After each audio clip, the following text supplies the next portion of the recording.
who we are. Sorry, it's being recorded. Let me say continue. Who we are really influences our perspective on everything. So my formal training is in social and spatial epi. So you'll hear that throughout. As you'll hear, I was at NYU for 6 years and I came to Columbia about a year and a half ago now. I have many different interests, but social epidemiology squarely, my formal training, spatial epi, infectious disease epidemiology, mainly focused on HIV, now COVID. Looks like we're having a new book proposal soon, so we can talk about that a little bit. Sleep epidemiology and intersectional minority health. I've been thankful to have funded by NIH, CDC, and other funding sources, but especially foundations. So first I want to talk about my career path. Then I want to talk about, again, my research. I'll dig into like one of our cohort studies. And then I'll talk about lessons learned and strategies for academic success. I'm really excited about the last part, quite frankly, but I understand that the former is kind of necessary. For my career path, this is a picture of our former, I used to like when I was saying our current, but our former president, Barack Obama, who gave a speech a couple years ago to my alma mater, Morehouse College. So my background is I went to college wanting to be a clinical psychologist. And so I majored in psychology and I had a minor in public health. Long story short, I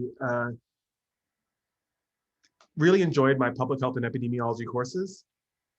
So I decided to get a master's degree in public health from Harvard, focusing on community health. But then I realized that all of my mentors at the time were clinical psychologists. So I had this kind of confusing state.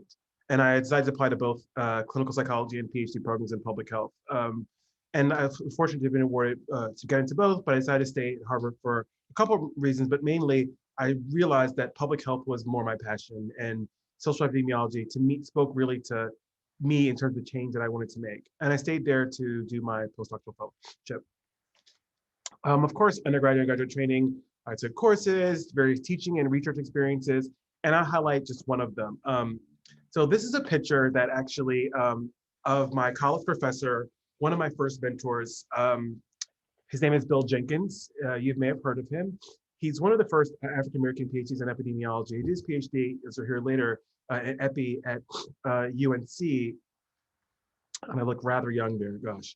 But he's known for, he passed now, unfortunately, but he's known for a couple of things, but he's mainly known for halting the Tuskegee study.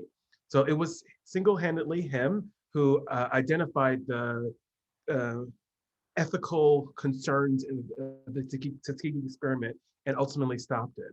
And I remember literally sitting in his office as a college student talking about health and disease and patterns of disease and theories, and it was exciting to me, and it really completely changed the face of my career and many others. When I was undergrad, of course, I tried to get as much research training as possible, and these are just some of the training and tasks that I did. Because I went to Morehouse and I lived in Atlanta, it was not easy, but I definitely capitalized on, other public health agencies within the Atlanta area. Similarly, for graduate school, I tried to get as much training as possible, working at Dana-Farber, for example, during a master's program, doing some initial work at the Harvard Youth Violence Prevention Center, which actually sparked my neighborhood interest.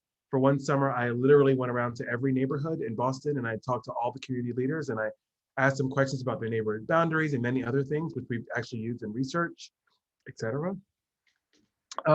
So after my fellowship, I applied widely to faculty positions and ultimately decided to go to NYU. And then I realized that I really wanted to be at a school of public health, and I realized the tremendous opportunities that were at Columbia, and particularly in the Millman School and my current department of epidemiology. So I've been here for about a year and a half again. But unfortunately, in the past year of the pandemic, so I've been mainly home for a year. So when people ask me things about Columbia, I'm like, I don't really know. But yeah. So currently, my current position, I'm an associate professor. I should probably write on the slide with tenure. I got tenure last week, which is exciting. I'm very thankful and happy and proud, and certainly it's a community of people who contributed to that. and mainly my students, quite frankly, the strong work that they've done. I'm director of my lab, which is called the Columbia Spatial Epidemiology Lab, and I'm newly the co-director of the Social and Spatial Epidemiology Unit. So within our department, we're disaggregated into units, mainly by content or by content area. So there's a unit on violence, a unit on chronic disease epidemiology, psychiatric epidemiology, drug use, et cetera, et cetera. So I've been at Columbia again for since 2019. And I think I've been successful at establishing my reputation in research, teaching, and service. From mainly the publications and working with many groups, I think it's really highlighted the gaps and kind of the work that, the salience of the work that I think we're doing. I have 2 books. I won't dig into them in the slides, but my first book was published in 2018, co-edited with Achiro Kawachi from Harvard, titled Neighborhoods and Health. And the second book is called The Social Epidemiology of Sleep, published in 2019. I'm working on a book now that I delayed it a year so I could focus on a new R1 that looks like we'll have funding coming in soon, but it's titled Being Black, Gay, and a Man. And it's really about trauma and stigma, and it focuses on the intersection of Black identity and gay identity and the trauma and stigma that Black gay men experience that we've heard in our studies, et cetera. And I've led and participated in multiple research projects, and they really span across the topic areas. And I've listed some of them there. And at the end, if I have time and I pose some questions, but I think one thing I've consistently thought about is kind of who I am in my research and how to identify these areas and how do I continue to satiate my appetite for broad collaboration and engaging in multiple projects. So this is a little bit old, but I wasn't able to update this, but I have probably, 75 mentees from many colleges and universities at different levels, mainly from the US, but also from many international settings, partly because I've taught overseas. For example, I taught at NYU Abu Dhabi for a number of years and still mentor some of my students. Actually, in fact, this morning I was mentoring one of my former students who's an RA in my lab on different 2 different MPH programs he's deciding between, and he's not sure. And these, again, this is a little bit old, but these are some of the current positions and recent accomplishments of my former and current mentees. So one of them says PhD student in epidemiology at Brown. He's now actually an assistant professor at Brown. So people are rising and growing, and it's really exciting to see my students and mentees kind of thriving and doing amazing work. So I'll talk about my research just a little bit. And again, for those who attended the first talk, apologies for the slight duplication. And there's a little bit of differences. So first, my research mainly focuses on neighborhoods and health, and particularly the field of spatial epidemiology. So what's spatial epidemiology? Spatial epidemiology is the study of the spatial distribution and the spatial determinants of health and well-being in human population. Why neighborhoods? So there's been a lot of work on neighborhoods and health, and this is one book that I think is rather strong for a number of reasons. It's titled Great American City, Chicago and the Enduring Neighborhood Effect. It's by a well-known, famous sociologist, Rob Sampson, who's now at Harvard. And he basically talks about his well-known study, the Project for Human Development in Chicago Neighborhoods. And he essentially talks about how neighborhoods can have this, rather strong and enduring effect across the life course.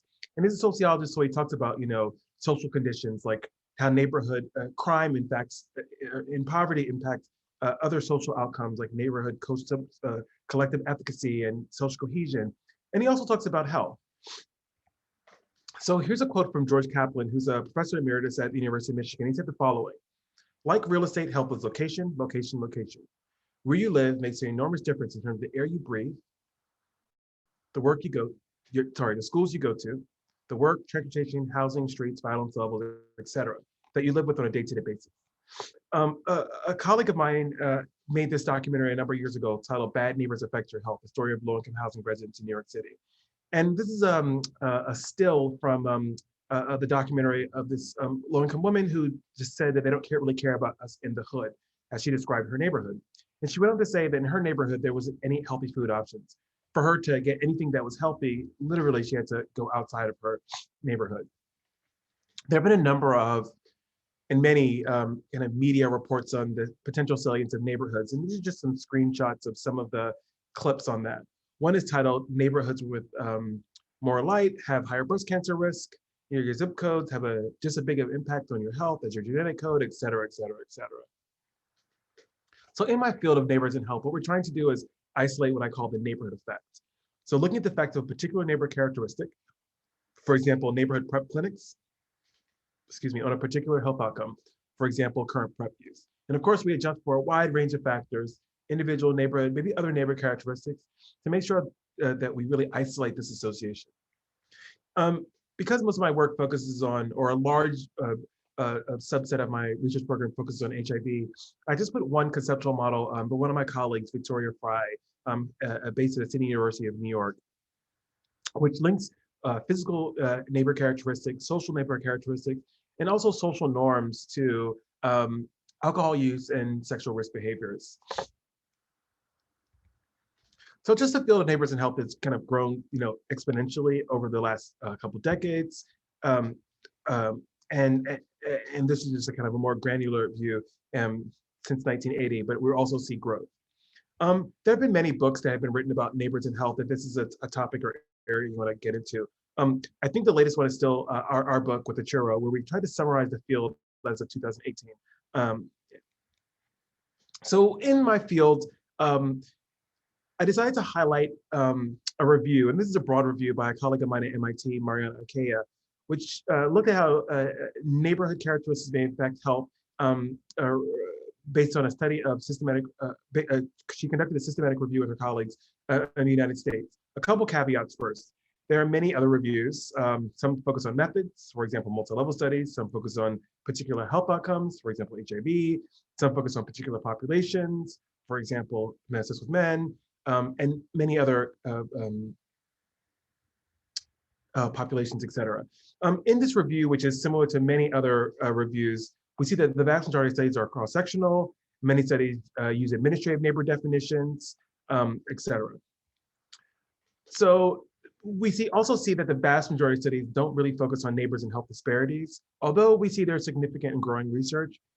When studies focus on health disparities or minority health, they focus on particularly socioeconomic disparities and emerging work on racialized health disparities. But there's even less work on sexual and gender minority populations. I put up one of my early papers that I wrote as a postdoc, linking neighborhood LGBT hate crimes and suicide outcomes in a population-based sample of sexual minority adolescents in Boston.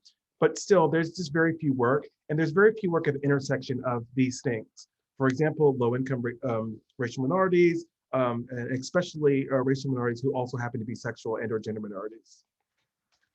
So I'll just briefly talk about some trends that Achiro and I identified a couple of years ago about neighborhoods and health research.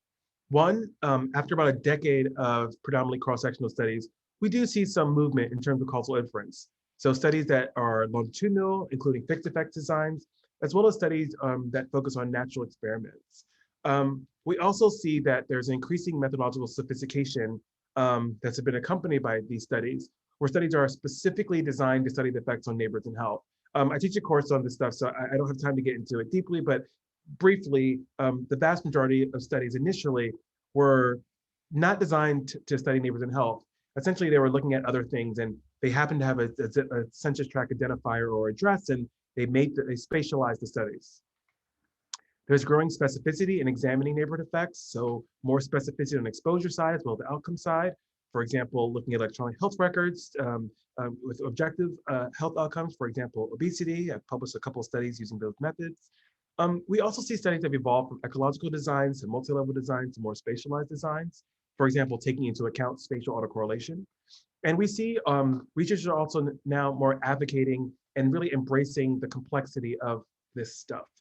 So really thinking through DAGs critically, thinking of incorporating other characteristics of one's life, for example, network characteristics. So I'm just going to briefly talk about our work before talking about what I'm really here to talk about, which is the lessons learned and kind of thoughts on mentorship. This is kind of our summary of our work before engaging in our longitudinal studies. We conducted a number of feasibility studies to look at GPS methods to really overcome some limitations, which I don't have time to go into today. But we conducted studies with young heterosexual men in New York City, and Black sexual minority men in the Deep South, as well as transgender women in New York City. In all of our studies, we demonstrated generally that the methods were feasible, with slight variance to our designs and the level of feasibility. So we started to engage in cross-sectional and longitudinal studies to look at using GPS methods to look at the health of racial sexual minorities, mainly, including a study, a cross-sectional study in New York City, and our ongoing cohort studies of Black MSM and transgender women in Chicago, New York, and the Deep South. So I'll talk about one of our studies now, and this is, I'll share some results from one of our cross-sectional studies. It's called the P18 Neighborhood Study. It was funded by R21 a couple of years ago. Just briefly, we sampled from an ongoing cohort study from January 2018 to January 2017 to 18, excuse me. The eligibility criteria are listed there, but briefly, being HIV negative, having had sex with a male in the past 6 months, no mobility restrictions, and being willing to wear a GPS device for 2 weeks. We based our protocols on our past pilot work. So basically, you wear the device at all times, except when you're sleeping and showering, or any other means it can get wet, and then you return the device to us. So we ended up getting our sample of 250 participants where we got measured health data, survey data, measured health data, for example, HIV status data. We collected participants' addresses. We got, again, their GPS data, which was the main point of the study. And we also got exogenous Twitter data. Okay, good. So there's been a couple studies that have been published from this work. One of which we demonstrated that participants were mobile. So for example, we have visually, but also empirically demonstrated that participants move around outside their neighborhoods. This is a paper led by one of my doctoral students, but we also found that we also found an association between spatial mobility and sexual risk behaviors. So participants who had higher spatial mobility engaged, for example, in more condomless insertive anal intercourse. And we think a mediator there could be network. So more mobility, perhaps more people you're able to interact with. This is a recent paper that was probably accepted last week or so, but we looked at whether one's mobility or activity-based neighborhood as measured by GPS was related to current PrEP use in our sample. And essentially we found that one's activity-based neighborhoods was associated with current PrEP use, where we see that traditional neighborhoods, for example, a buffer around their home or a census tract, wasn't associated with one's current PrEP use. And just briefly, as I talked about earlier, the vast majority of studies use these kind of other neighbor definitions like a buffer or administrative definitions of the census tract. So it's great that we demonstrated association, but we're also kind of highlighting that these other neighborhoods may not be salient for associations moving forward. And we have a couple other papers that are pending and forthcoming from that work. So I'll briefly talk about my and our lab's cohort work. I'll talk about just one particular study. But first, I want to highlight that we recognize that a lot of studies have conflated minority populations, in particular commingled sexual minority men and transgender women, combining the samples. These are 3 studies that I've identified from the literature, although there are others that demonstrate that this is a problem. And I highlight these studies in particular because they focus on Black populations, which is a large focus of our research. I'll just share the results of the study 3. It's a study led by one of my doctoral students, Jonathan Russell, where we see that compared to, and these are just some of the findings, compared to Black sexual minority men, transgender women, Black transgender women were significantly more likely to report being straight or heterosexual, more likely to be unemployed. It was 2 cities. They were more likely to be living in one of the cities. And there were some other differences when it relate that we found in terms of other aspects of marginalization and stress. So I'll talk about our study called N2, which is funded by R01 from NIH and the U01 from the CDC. In terms of the scientific premise, we know that HIV remains to be a public health concern, but we also know that it's not equitable in terms of the distribution of HIV. We see that Black sexual minority men have significantly more likely to acquire HIV in their lifetime than their other racial minority, their other counterparts. For example, we see that, or in particular, we see that about 50% of Black MSM or sexual minority men are estimated to acquire HIV in their lifetime. And this is our conceptual model that guides our study, where we see that neighborhood network factors may independently and also synergistically relate to HIV prevention and care behaviors in our sample of Black sexual minority men. Another thing that we've started to look at, which I talked about last time, was a little bit about sleep. We know that sleep is a problem and sleep is associated with everything. So I wanted to look at sleep in sexual minority men, and I believe this was one of the first papers to look at sleep about 5 years ago in sexual minority men. And we found, similar to other minority populations, that in sexual minority men, that sleep remained to be a problem. So in our sample, we see that about half of our sample reported less than 7 hours a night, which is the recommended amount for sleep duration. We also found, which is similar to many other studies, but in our sample of sexual minority men, that poor sleep health is associated with many health outcomes: mental health, drug use, and sexual risk behaviors. In particular, we found that a typical nightly sleep duration of less than 7 hours was associated with condyless receptive anal intercourse, with a higher number of sexual partners. This is some of our new work. I didn't present this last time, where we're looking at sleep and prevention modalities. And so in this study, we see that sleep is also associated with PrEP. In particular, for example, we see that problems falling asleep are associated with being more likely to take long-lasting injectable PrEP, which is good for prevention purposes. And I can dig into some of our other findings, including with the sample that we're kind of going through now. So you can say, okay, this is great, Dustin, but this seems to be a multi-ethnic sample of MSM. Why are you studying sleep among Black gay men? Does it really matter? This is the first study, to my knowledge, led by a postdoc now at Harvard, Ade Ogabayo. But he studied sleep in a sample of Nigerian sexual minority men.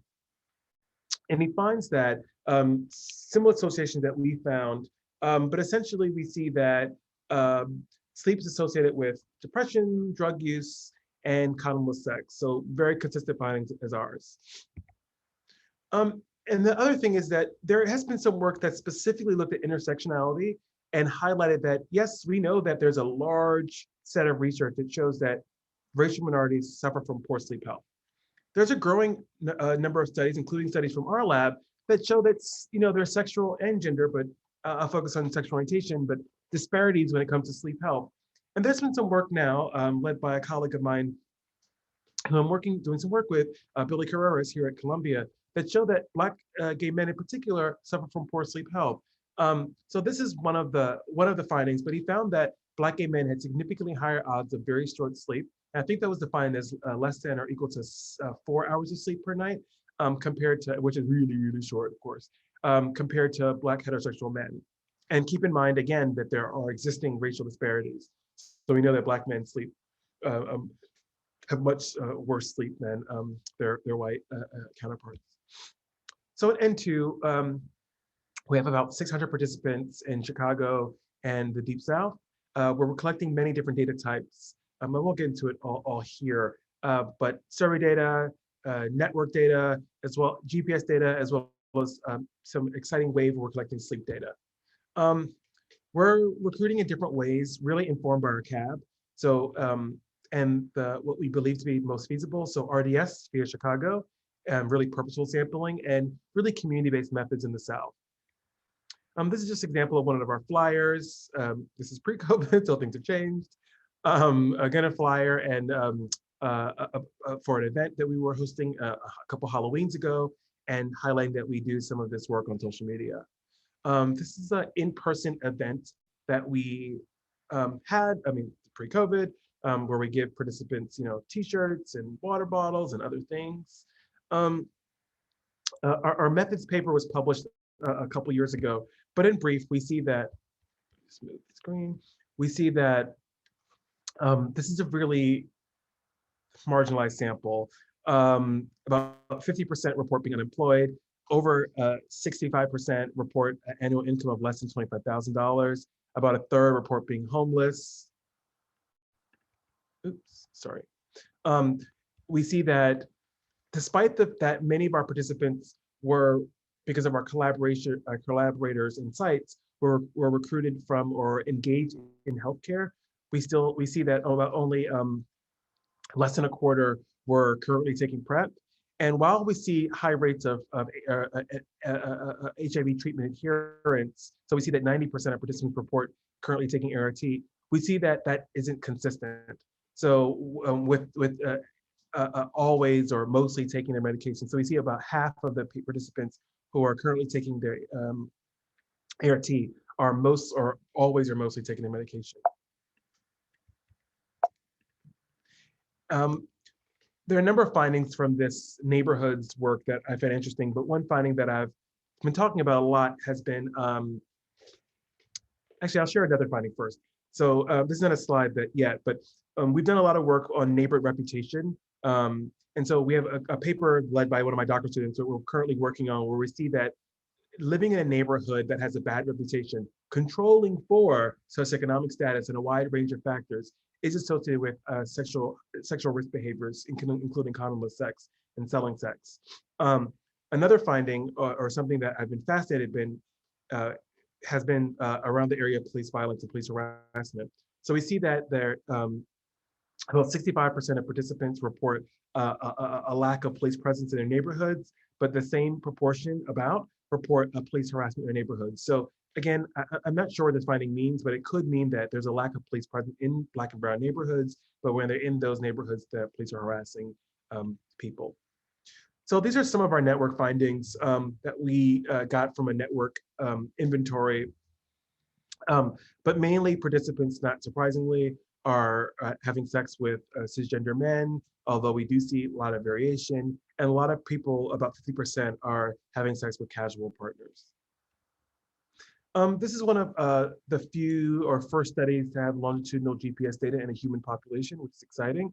And so I'll just share, this is the data from 3 waves or over a year for one of our participants in Chicago. And just to say we randomly sampled this participant to get this person. It's from baseline, 6 months, and then a year later. And we're currently developing methods to coding this data, but to come up with a activity space that's not only static, but that's representative of one's activity space over this year period. So I mentioned that police violence is something that we're digging deep into. And I've shown this quote tons of times, but I don't remember where I got this picture from at this point, but I saw this picture and it just kind of spoke to me, quite frankly. But it's a picture of what I perceive to be a white police officer. And he says, what do you want to be when you grow up? And this person who I perceive to be a young Black boy says, alive. We know that Black boys and men feel unsafe in white neighborhoods. And we also know that use of police force is a leading cause of death among Black men and boys, as shown here as well. And so I'll just briefly give a quote from Jacob Blake's sister, who was a victim of police violence. I think he's paralyzed now because of his police violent attack. And his sister said the following: I'm not sad, I'm not sorry, I'm angry, and I'm tired. I haven't cried one time. I stopped crying years ago. I'm numb. I've been watching police kill people who look like me for years. These are pictures of some Black men in particular who have been the victims of various aspects of police violence and harassment. And of course, George Floyd is not just today because of the trial, but is one of it garnered a lot of attention in the news media and quite frankly around the world. Due to time, I don't think I'll skip over this, but just to say that there's been a lot of research on police violence in Black men that I learned about as well.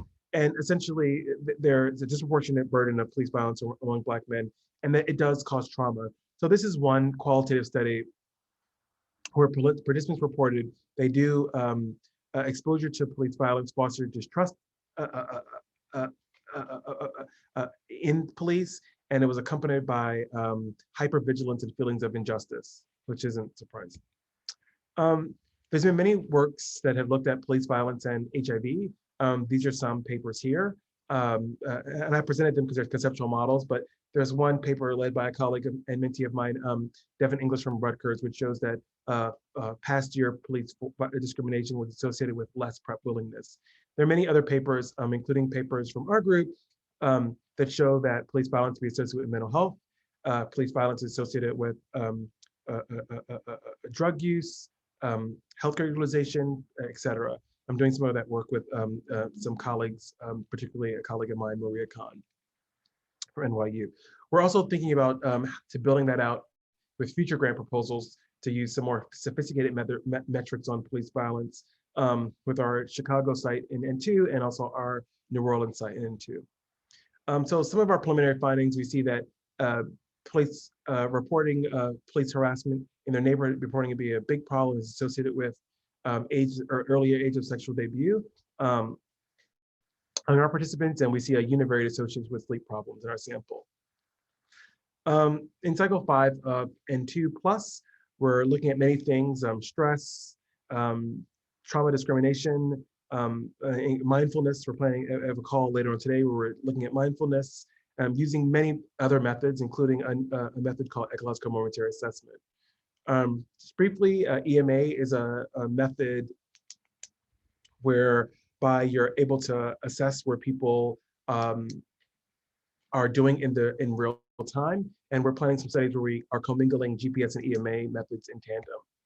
And just to say that there's been some work using this method, but mainly in small sample sizes, in our preliminary pilot work show that it's feasible.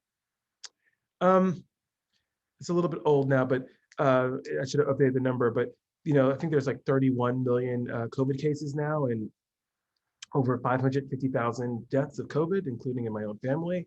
It's a picture of my uncle who died from COVID in September. We've done a lot of work on media related stuff with COVID, and I serve on our medical center's COVID vaccine committee. We've done work on race, on sexual risk behaviors in many contexts in the United States broadly, Middle East, NYC, in our N2 cohort, and one of our other cohorts called TURNT. And these are just some of the papers that we've done. In N2 about a year ago, we conducted a quick check-in. And essentially what we did is we stopped our whole in-person activities, of course, and we didn't know what to do. And we said, you know what, this is a really good opportunity for us to collect some data to understand what's happening in our participants' lives. So among 226 of our participants, we wanted to characterize substance use, HIV risk, neighbors and networks, mobility, COVID symptomology, et cetera.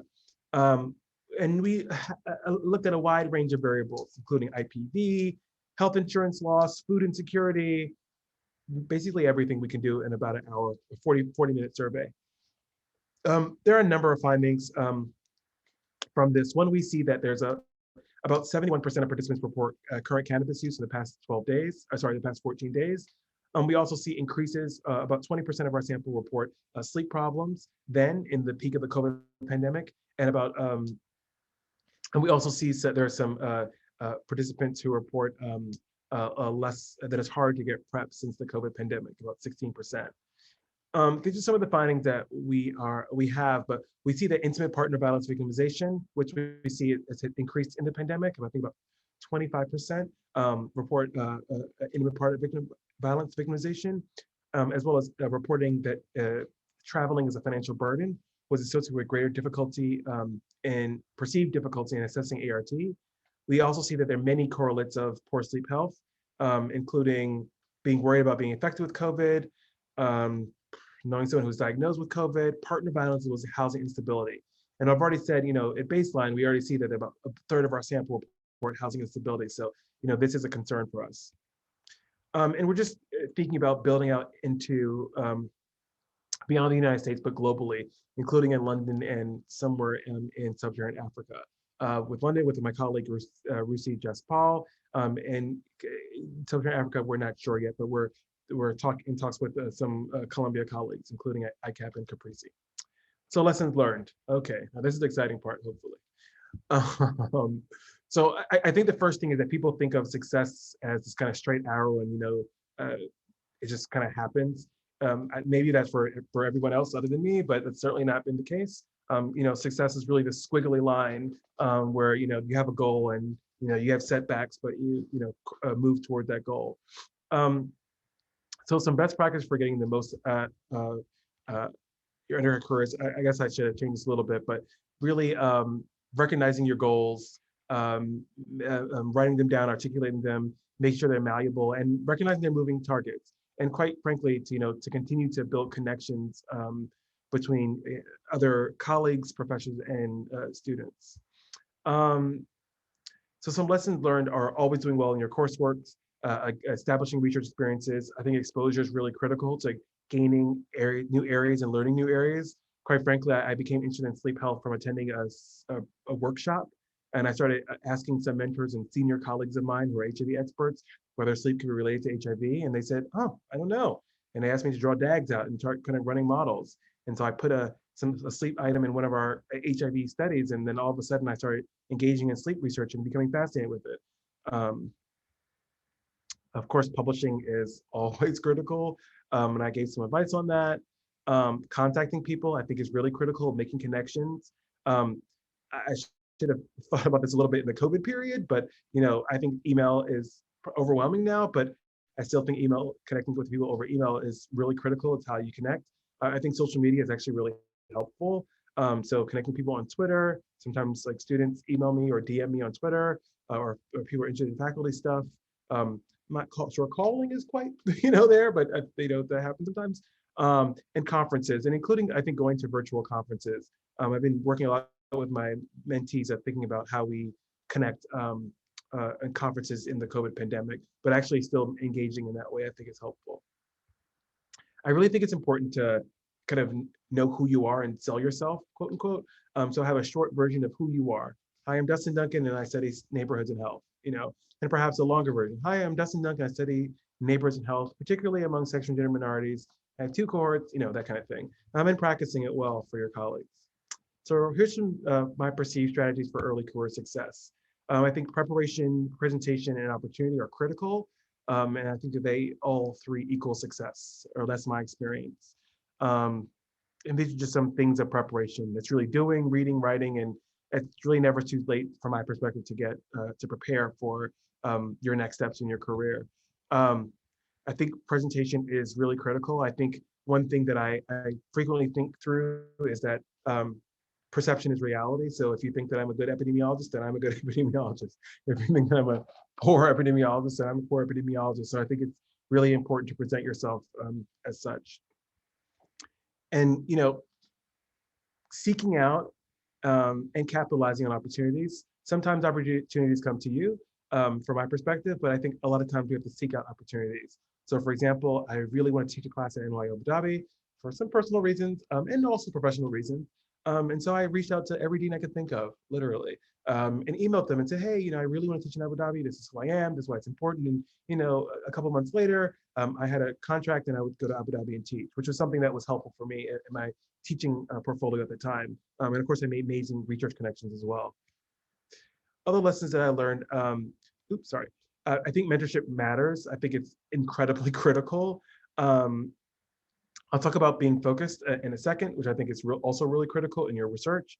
But I also think that the balance is really important. I think that in academia, we're rewarded for working all the time, which with more work, quite frankly, but I think that the balance is really critical. I did my best work when I'm rested and when well, right?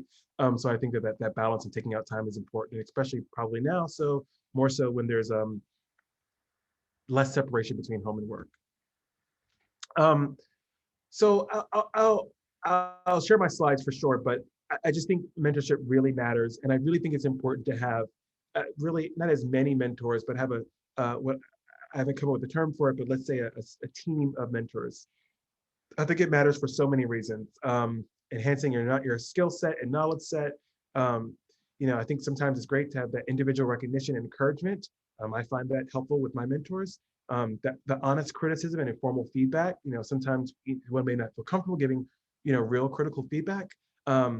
Advice on balancing personal as well as career tasks.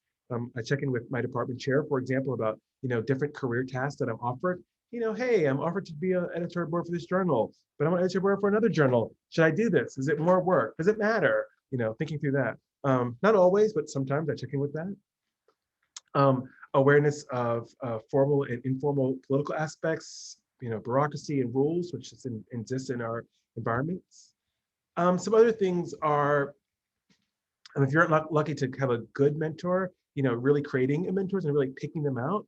And I think it's important to be, I use the word aggressive and I can't think of another word, but to follow up.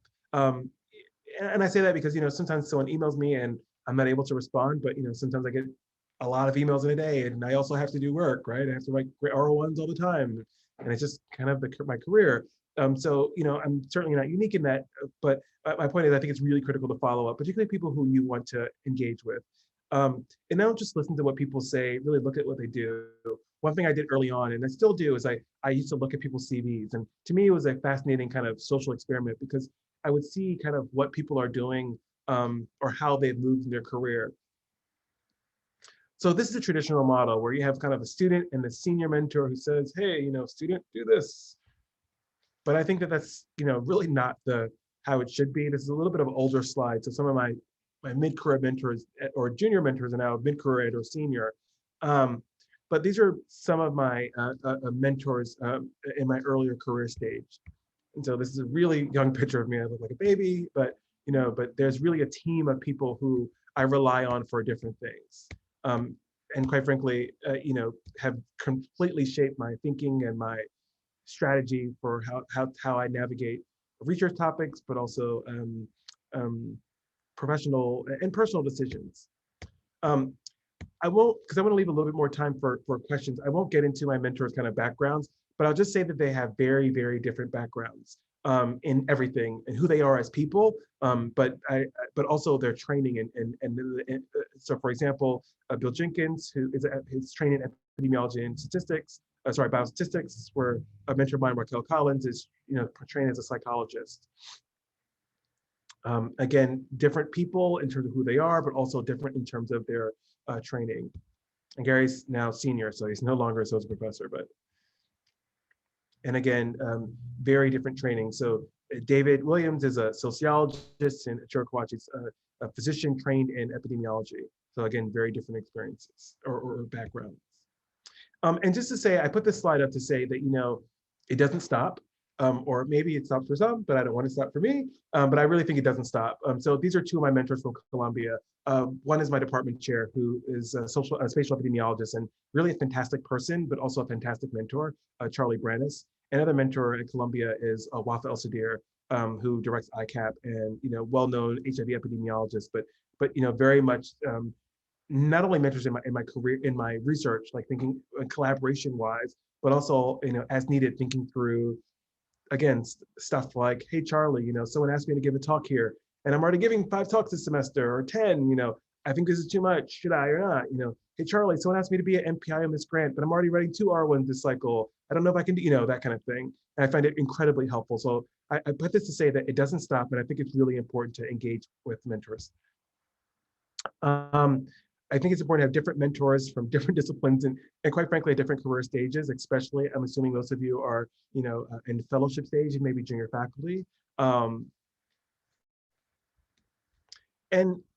I think that there are many things to, expect from a good mentor, but, protection from menial tasks. So Charlie's both my mentor and my chair. So, he has kind of dual hats, but he certainly protects me sometimes from, I wouldn't say menial, but certain committee work that may not be beneficial to me, et cetera. Freedom to develop independent ideas, timely feedback, professional career advice is mainly where I look for my mentors, and also opportunities. Good mentors allow for opportunities for speaking. I try to give my mentees opportunities for speaking at conferences, and certainly invite them to co-authors on papers and commentaries, and especially things that I think are high profile. So, I think there are many considerations for mentor selection. I listed some there, but one thing I do, and I talk through, so I'm currently recruiting a postdoc, and I say, I think it's important to talk to my former mentees. I could say, what I think I do or provide, and I definitely try to be a good mentor, and been thankful to won mentor awards, but I say, you should talk to people like directly and see their experience, as a mentee of mine. My expectations, how do I work, how do I communicate, et cetera. And not just me, but with other people as well, as they, engage in thinking about different schools or positions, et cetera. There are other considerations. One of which I think, I was on a phone call the other day where we were talking. I said, some of my best mentors haven't had their racial and or gender concordance as myself, and sexual orientation concordance, but I've also had mentors who have had those concordances, which I've also found to be helpful. And so I think that, I think it depends on many things, but I think thinking through those concordances could be helpful. Oops, sorry. I just want to say that, I think this career is important and being smart is important. I'm assuming baseline that everyone is smart, but I don't think it's enough. I think it's really important that you're focused. And I think that you should be passionate. These are just some other indicators or questions. But I really think that there are these three questions that I think about a lot in my early career, but still, what am I passionate about? What are the indicators for success? And as indicated by the field, so it may not be what you think. So for example, papers and grants are just the hallmarks of success in our career, and what you're really good at, and thinking about how you can synergize them all for this sweet spot of success. And just a couple notes on balance. One thing I think is really critical is balance. I do my best work when I sleep well. I do my best work when I'm happy, et cetera, et cetera. So balancing out your work and your family and the things that are matter to you, like community activities, perhaps, and relaxation. So I'm just gonna, at the end, share these two books. One book that I read in college, but I gave it to my doctoral students. I don't have it with me here, but it's called A PhD is Not Enough, A Guide to Survival in Science. It's a short little book. I think it's like 75 to 100 pages. I read it, in a day maybe. I think as a college senior. It's really, really good. And it really talks about the process of getting a PhD and how you manage a PhD. I haven't read it in a while. Maybe I should read it again. This is a book that a friend of mine, who's also a colleague, recommended to me when I was working on my dissertation. It's called Writing and Publishing Your Thesis and Dissertation Research, a guide for students in the helping professions. I read sections of this book and I found it to be helpful. And this is a book that I haven't read, but others have highlighted that could be helpful. It's called The Early Career Researcher's Toolbox, Insights on Mentors, Career Review, and Landing a Faculty Job, which may be helpful. So acknowledge my funding, but acknowledge my team, but entertain any questions that you may have. And I put up some questions here that you may want to ask. I know I ran a little longer, sorry, than we anticipated, but I can stay around for an hour or so afterwards.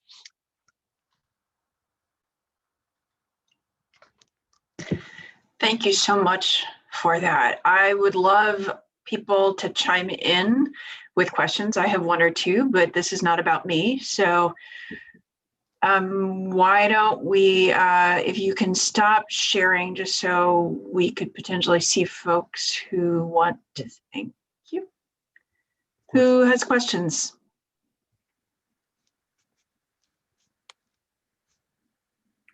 I have a question. Okay. I wasn't sure if I should. You don't count either way.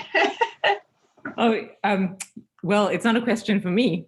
It's a question. It is a question for me. Okay, it is a question for me. I have a question. May I ask it, Joanne? Please, no, of course. I'm sorry. Yeah, no worries. Dr. Duncan, it's really exciting to hear about your career. Congratulations, both earlier this week and today. Such innovative work. I appreciate that. My question is, what can the CFAR do to make these opportunities available for all our early stage investigators?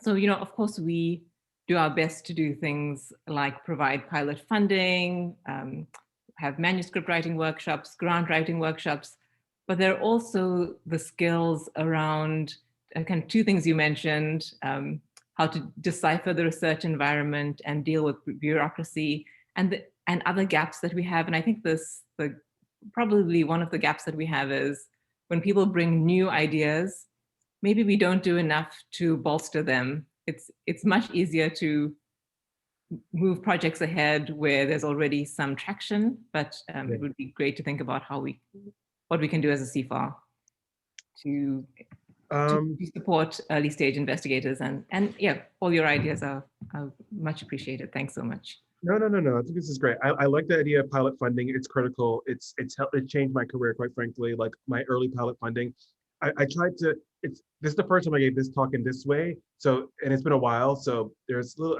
I would change a couple of things, but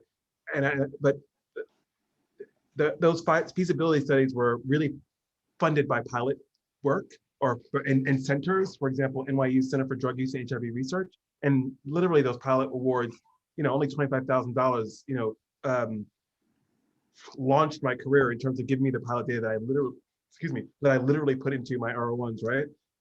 I do think manuscript and grant writing is important, and I would continue that. So I've been thinking more about faculty development as I engage more with kind of junior and mid-career mentees in my department and kind of elsewhere through Ks. I think a K workshop seminar series is really critical and important. I see, including in my fellows, the same typical mistakes, which isn't bad, but the same mentor, which is okay, but you have to be extra vigilant about why you're having the same mentor.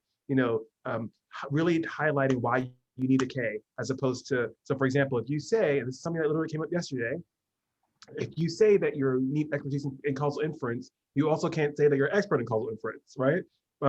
Which are typical mistakes. I think that there should be, and I think do this a lot for junior faculty who have Ks, a K to R program. I found that getting a K is really difficult. Okay, I totally acknowledge that. But getting an R1 is even more difficult, right? And so I think that it's really critical that there's time and focused energy towards spent on getting that K. Getting that R. Those are two things that come to mind immediately for junior colleagues. I think the manuscript grant writing workshop's important. One thing I haven't done enough of, just because there's such a high volume of work, but I think it's really critical to get have that feedback on people's grants, right? I try to get feedback on all my kind of mentees and staff members' grants as much as possible, but when you're submitting so many, it's hard to give all of them the due diligence and time. And so I also suggest our deans and our other offices, but I think it's really critical to get feedback. So if you're able to incorporate timely and comprehensive feedback to people's grants, I think that would be indispensable and really, really critical. I just think that grant writing is so important. I mean, we're basically funding ourselves, right? And it's overwhelming, it's daunting, it's not just for me, but for everybody. And I think it's really critical to provide those services. I hope that's helpful. I'm not sure if I should pick, but I don't know. But I guess I'll just say, sorry, or Jennifer. Oh, I was going to say, I'll ask the question. So one of the things that we always talk about is, it's great to write papers and it's great to write grants, but one of the things that we unfortunately have to do is schmooze, and in various ways, and get yourself out there, make yourself known, and that's how. One, you get favorable reviews on your manuscripts and your grants, but also people start thinking about you for collaboration. And I hadn't thought about social media for that. And I'm wondering if you sort of have, if that's how you're using social media. Honestly, I don't know why I started using Twitter. I don't remember why. I think I signed up as a postdoc just randomly. I'm just being honest. I don't remember why. But I just started saying hey, looking for a research assistant, someone will retweet it. And then as I would say something, and then, I find social media to be I learn a lot on social media, like what the science that people are doing. Quite frankly, I don't have time. And I have other built-in things like Google alerts for, who's publishing what in what particular area, so I can keep abreast with the literature beyond having RAs, do focused literature reviews. I think social media is actually really critical. If you feel comfortable, meaning to engage in social media, then I would do so. I meet people via social media, literally. So I think it's critical. Again, I don't remember the reason why I joined Twitter professionally, but I connect a lot with people over Twitter. I gave a talk to BU earlier this week, and I collaborated. Was tweeting some of my co-presenters. They retweeted me, and so I actually think it's really critical for people to know kind of who you are with your identity, which is important, of course, as you're saying from my perspective, but also to let them know what you're doing. Hey, I just published a school paper, and I don't think about it as it's bragging, but you're passionate about. I think most people who enter this career are really passionate about their work, and they really want their work to make a difference. I certainly do. I'm not just kind of not sleeping enough, even though I study sleep, because I want to get a check. It's really because I want this work to make a difference in people's lives. I see there are 2 hands up, and it was 3. So, yeah. Oh, I'm sorry. I don't even see hands. Okay. I see Noem. Sorry, I'm not saying it right. I'm sorry. Nahom. Nahom. Sorry. Yeah, somebody posting. Yes. And then I see that other hand, Jennifer and Kenglin. So just bear with me. Yeah. So I think for me, one of the most interesting parts of public health is how you disseminate information to the general public. So I was really curious, what was your experience talking to media about COVID-19? Oh, No, COVID. Okay. Okay, I'll say this. I'll talk about COVID, but just kind of overall. I do think it's important to disseminate your work. I've done so many ways. I think the best example was an early study with low-income people called the NYC Low-Income Housing Neighbors and Health Study. And I kind of held this seminar where we presented the findings to participants and like their families. We invited other academics and we also invited kind of city people. And to me, it was like, it's kind of really cool thing where we had like, we actually did community work where people knew like they were participating in the study and they knew about the findings, like, you know, so that was kind of exciting. COVID. So I've kind of honestly stopped engaging with the media via COVID because it's overwhelming for me. And, you know, I, like many others, have also dealt with COVID personally. My uncle passed from COVID as an example. And I also think the media sometimes wants you to extrapolate beyond your knowledge, which I don't feel comfortable with really. But with that said, I've done a lot of media via COVID because I also recognize some of the importance of doing so. So I've talked about things that I know about in terms of vaccine hesitance from our work, but also from the kind of accumulated literature on medical, sorry, New York City noise, medical mistrust, vaccine hesitancy, you know, the intersection of race and sexual orientation and, you know, et cetera, et cetera. I'm not sure you mean anything else but my experience, but I do think it's important to engage, but I also think part of this career, to circle back to kind of the balance, it's balancing. So at a certain point, I was getting a lot of requests from our media department at our school to engage in media. And I said, I can't do this all because I have to write grants and papers and I have my mentees and I have to sleep and, you know, et cetera. So I tried to find that balance. Jennifer? Hi, Dustin. Thank you so much for that excellent talk. I wanted to hear a little bit more about your experiences finding a faculty job and the move to NYU and then to Columbia, and if you have any advice for those of us getting on the job market for applying for jobs or kind of pitching ourselves to different universities and how that process worked for you. Yeah, honestly, the first time I applied, I was in the job market as a postdoc. I applied to so many jobs because I didn't think I was going to get a job. And my mentor, David, at the time said, "You're going to get a job. I know your profile." He said, "I don't know where, but you'll get a job." I said, "Okay." He said, what I want you to do is to work hard. Just keep working hard. You'll be fine. So my advice to you is to keep doing good work because people really pay attention. And I remember, for example, at one of my institution that gave me an offer early on, my first kind of go around, someone asked me at dinner, you know, in person, so life was completely different then. At dinner, they said to me something like, you know, "You found this particular finding in this paper. Can you describe that a little bit more?" And I'm like, huh? So I don't think I published that much at that point, maybe like, I don't know, 15, 20 papers. And I was like, "You really read this entire paper?" Wow. He's like, "Of course I read the paper. Like, we're interested in hiring you." And so I say that to say that, again, if people really pay attention to your work, so really do good work. But of course, there's the mechanics of it, right? So making sure your CV is polished, up to date, and clean, and really readable. Two, to make sure that you have a strong personal or research statement, and really talking about kind of what you've done and where you want to go. And I would, you know, suggest that you really be thoughtful with what it is that you really want to do, and then integrate that into, you know, the different schools and departments. So, for example, with my current position, you know, hey, you know, Dr. Brannis, my current chair, I'm, you know, excited to potentially come to Columbia because I see that there's Wafa El-Sadir, there's Teo Stanford, there's XXX who are here, and I could work with these people on this work. I could work with them, you know, so highlighting how your work fits in with the department and or broader university. Two, some schools require teaching and diversity statements. So if that's the case, you know, being thoughtful about like your teaching philosophy and your ideas on diversity, and then just making sure that there's a really strong job talk to make sure that, you know, again, you summarize the work that you've done, but also that you summarize, and interestingly, I see your comment, so just bear with us for 1 second, but that you highlight also that you're through a presentation that, of course, that you speak well and that you are passionate about your work, but also, you know, you highlight in summary form the work that you've done and kind of where you see yourself going. So as an example, you know, my dissertation and postdoc work and maybe early faculty work did this area, and I'm really excited about these new areas. this is the project I'm currently working on, and then I'm going to write these 2 R1s that are going to do this area, you know? So from this talk as example, I mean, you probably will see that in a couple years, hopefully, I'll have an R1 that looks at police violence.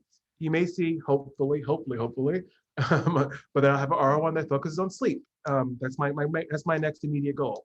I really want to build out that in our work. But you want to kind of foreshadow that and, you know, at different levels state that to your colleagues. Is that helpful, Jennifer? Yeah, that was great. Thanks so much. Yeah, and certainly don't hesitate to reach out if, you know, to talk about, you know, this stuff. I like thinking through career stuff. Xingli, I'm not sure if you left. No, I'm still here. Oh, perfect. Thanks for the talk. It's super amazing. And I have a question about mentorship and, you know, like doctoral committee. You know, I'm a first year PhD student, and I wonder, you know, why we should think about that. And, you know, I heard a lot of from different people that some people say you should work with like junior faculty, that they're more motivated. But apparently, you know, if you have some like big name in your committee, it might be a big factor later on. So I just wonder, like, you know, what are some of the like pros and cons, and what are some of the principles, you know, for a doctoral student to seek committee that can maximize the effort that and the mentorship from these people? Yeah. So I think I did a lot of things right without knowing it, honestly. And so it wasn't like me, it was just really the circumstance. But I had a junior person on my committee, a mid-career person on my committee, and a really senior person on my committee. My advisor was a senior person, and I used his data set. And the committee, you want people who are going to support your work, right? And who get along, quite frankly. I think that's really critical because there's so much, no, but it's critical. Not everyone gets along. It's being recorded, so, you know, be thoughtful about that. Some of it's warranted and some of it's not. You know, some people, yeah. So I think that's really critical. There are certainly pros and cons. As a junior person, they're going to have more time. You know, like for someone like Wafa, I'm like, how do you respond to my emails? I don't get it. Like, she literally gives really great feedback on papers that my students are leading. And, you know, we publish together now. I'm like, Wafa edits papers. Like, how do you do that? You're Wafa. Like, I don't get it. I find it hard because I get so many requests now, you know, and I'm like, you know, so junior people will have more time than mid-career and senior people. That's something to think about. I think it depends on like your unique circumstances, but I think you should work with people who are going to elevate your career, because these are people who also are going to be your recommendations, right? So if it's someone who I know, who's including a junior person who I think is really good and I like their work, then I'll say, oh, hey, you know, Xingli just worked with X and X. Okay, that may carry more weight to me than someone who I don't know, and or someone whose work I don't think necessarily is as strong as others, right? I don't think there's a right or wrong here. I think it just depends on the institution and like who's there and who you work well with, the existing projects. I think in graduate school and really quite frankly throughout your career, I think it's really critical that you work in with a doctoral dissertation is a little bit different, but work in the areas that like you're really interested in, right? So like if your mentor is interested in networks and HIV, then that's the perfect fit, whether they're junior or senior or mid-career, right? And I also think it depends. Like while I'm busy, I take mentorship really seriously. So my you know, one of my doctoral students in particular, who's graduating soon, like I'm actively involved in a dissertation. We meet weekly. I don't know if everyone does that. I don't know, maybe. So I don't think it's right or wrong. I think that it's really and we can meet about your specific circumstances, but thinking about the pros and cons. And I would say as best as possible to have a mixture of junior, senior, and mid-career people, because also these people will write your recommendations for your postdocs and quite not the rest of my career. Like at this stage, I don't have my doctoral committee write recommendations, but it's really my postdocs. But you know, at a stage, my doctoral committee was writing all of my recommendations. So, you know, you want to have that good relationship. Yeah, thank you. That's super helpful. Of course. Andrew? Thank you. I really like the squiggly lines in your career path. I can certainly relate. What advice do you have for self-care along the way? Sleep, diet, exercise, mental health. to avoid burning the candle on both ends? Thank you. Yeah, so, I think that, looking through the chat to make sure I didn't miss any questions. Okay,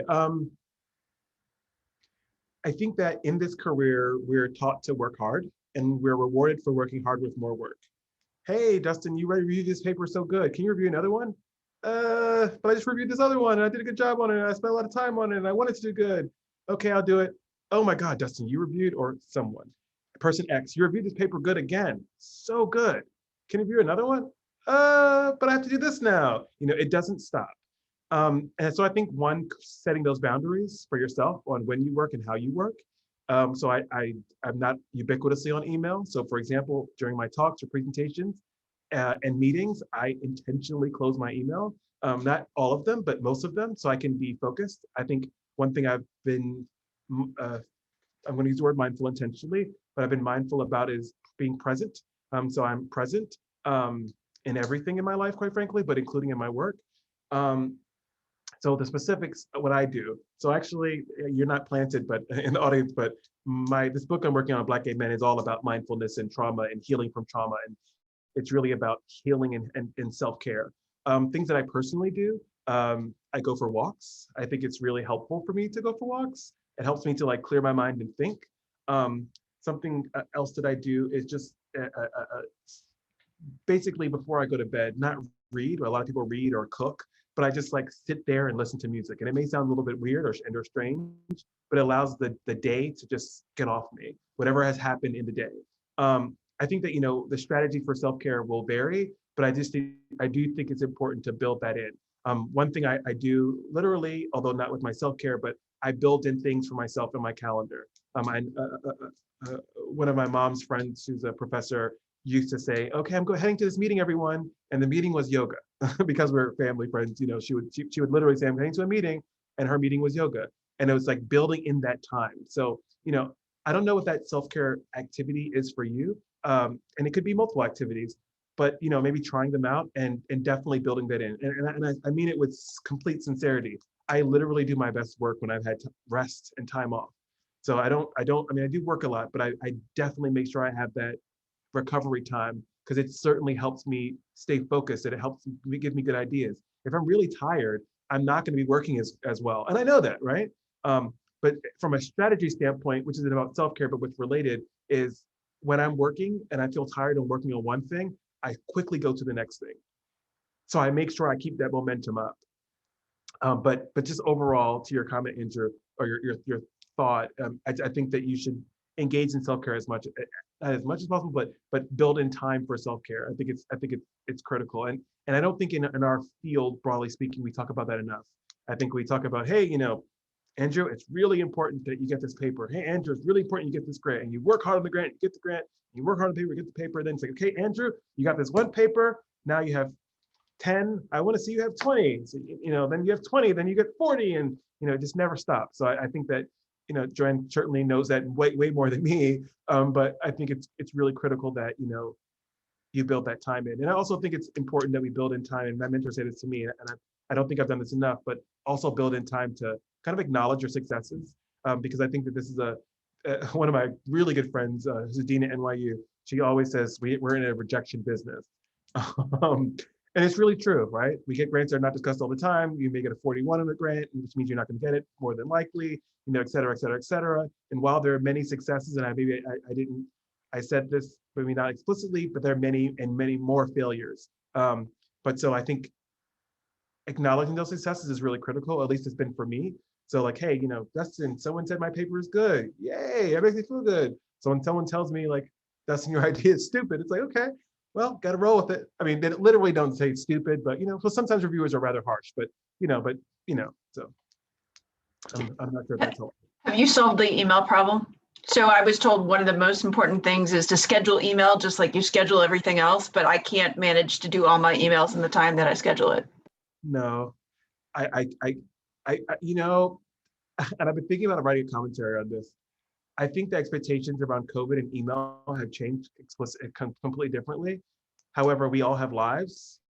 Some people have families, many people have families, maybe have other families in different circumstances, maybe taking care of a parent, maybe your parent has COVID, maybe, you know, you have an older parent, maybe you have kids, maybe you have multiple kids, you know.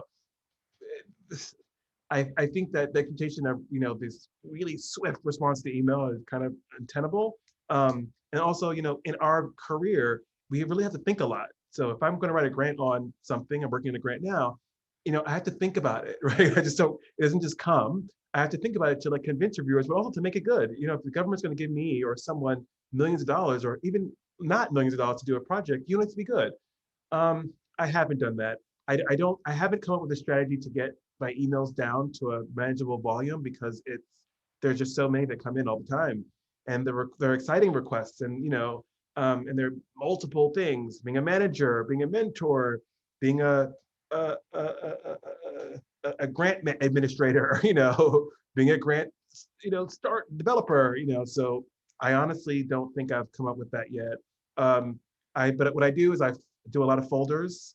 I do schedule time for emails, but it never helps in terms of keeping them down, because once you get an email, like I'm thinking of something yesterday, I'm writing a new grant with someone, there's like 15 more emails. So I responded and I did a swift response to get this person all the comments that I thought would be helpful. And then there were 15 more questions, which I get, and it's a junior person, so I really want to be helpful, but it's like, hey, I didn't get to it yet, but I'll get to it today or tomorrow, but it's like, you know, yeah, so with email for me, I just try to be thoughtful and timely as possible, but sometimes it's not always the case, especially when there's family stuff going on, which happens, especially now in COVID period. Meaning. Well, I guess we're coming to a close, and thanks everyone. This is kind of a newer talk in a way, so I hope it was helpful. But if it's ever, while, you know, emails, you know, a lot, but if there's any questions or thoughts or follow-ups, I'm always happy to meet with anyone, of course, to think through career stuff, or yeah, I like thinking through that stuff. I think it's really critical and important. Thanks so much for doing this. I think it's really helpful to hear your perspective and hear your, you know, one of the questions I have is, and I don't want you to talk more about this, but just you've taken the place where we want people to focus, and you've now sort of gone out into multiple different areas, which is what, you know, your talk was all about, was like all the breadth of the work that you're doing. And sort of how you manage that. But I think, you know, from our perspective, this was perfect. And I do want to chat with you at some point about this, but again, not right now. I can, it's time, it's fine. Basically, I think early on I was told, hey, Dustin, you're diffuse. There's many, many different things you're working on. I said, okay, I agree. Right. And so I honed it in, but my interests have changed over time. So I've honed it in, but at the same time, I do flirt with different areas. So I do work in mental health still, be it my postdoc, I'm thinking of one person in particular. I do work in drug use, but it all has a story. So it circles back to HIV or sleep and or the population. And sometimes they're one-offs, but I think this is where it's like, you know, you have to frame yourself. Like, I am an epidemiologist. Like sometimes I say I'm an epidemiologist. Sometimes I say I'm a social epidemiologist. Sometimes I'm a spatial epidemiologist. Sometimes I'm an infectious disease epidemiologist. Sometimes I'm a sleep epidemiologist. Sometimes I'm a synergy of several. And it's okay. And I think it's about just framing it. My biosketch is completely different from grant to grant, almost, right? Which is a whole other question, right? Like, how do you write a biosketch where you don't, because like, why do we have to do our biosketch every time you do a grant? And if you do the, you know, what you're doing, you do have to look at it every time when, I do. Oh God. This is completely different. Every student, every F31, every K99 or K01, every R01, I do it myself, which is a lot of work, but I think here it's the point of like, for me at least, framing it. Yeah, but also like, because I have one of my mentors, Ichiro Kawachi, always talks about the fox and the hedgehog. I'm gonna write that down. Maybe I should talk about that. While you're doing that, I was saying, what's your Venn diagram for the things that you're good at? That I missed the third one. I'll send you that. Okay. Directly afterwards, so I don't forget. Okay. But he talks about the fox and the hedgehog. The fox is someone who basically is going all around, right? And the hedgehog digs deep. So the fox could be, you know, physical activity measurement, physical activity accelerometer measurement via this in this population, accelerometer measurement in this, you know, physical activity measurement with survey, you know, you just dig deeper into a topic. And the Fox kind of thinks of different areas, okay, sleep and HIV and maybe neighborhoods and then this and synergizes, but I don't think there's a right or wrong, according to Achiro, which I agree with. I identify as a Fox. I don't really want to, I go too deep into areas, yes, but I'm really broad. And I think there are different pros and cons to each, but I think the pro of going broad is that like you're able to collaborate so widely. And, as I continually slam against, the expectation of bringing in all this money and keeping my mouth fed and my family's literally, I think it's helpful. Also being a good colleague, but I think from the research interest standpoint, in terms of the breadth, I think it's helpful in that standpoint. But it's also like intellectually, I remember studying obesity as a doctoral student and being excited by it, which it was, but I had topic fatigue. I was like, my advisor at the time studied obesity for 30 years, so now it's probably 45 years or so. And that's wonderful for him, but I knew that I couldn't do that. I knew that I would be bored, so to speak. So I knew I had to go to a different topic. And then my interest genuinely changed for many reasons, but including like learning new areas and learning people and being admiring their work, like Wafa or who else? Ken Mayer, those kind of people who are mentors. But I think that, yeah.